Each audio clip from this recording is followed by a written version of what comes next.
Hello বন্ধুরা, আমি আজকে বাড়িতে যেগুলো শাক আমরা আবাদ করি, যেমন পাট শাক, তার মধ্যে যে ওটা, এগুলো আমরা বাজার থেকে কিনি না, এগুলো আমাদের বাড়িতেই পাওয়া যায়। তো যাই হোক, এই শাক সবজি কিছু কিছু জিনিস আমরা বাড়িতে আবাদ করে থাকি, যাতে হাট থেকে কিনতে হয় না।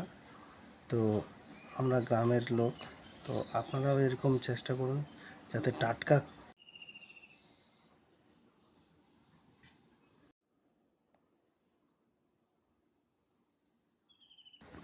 খান এবং টাটকা খেতে পারেন। তার জন্য অল্প অল্প জায়গা করে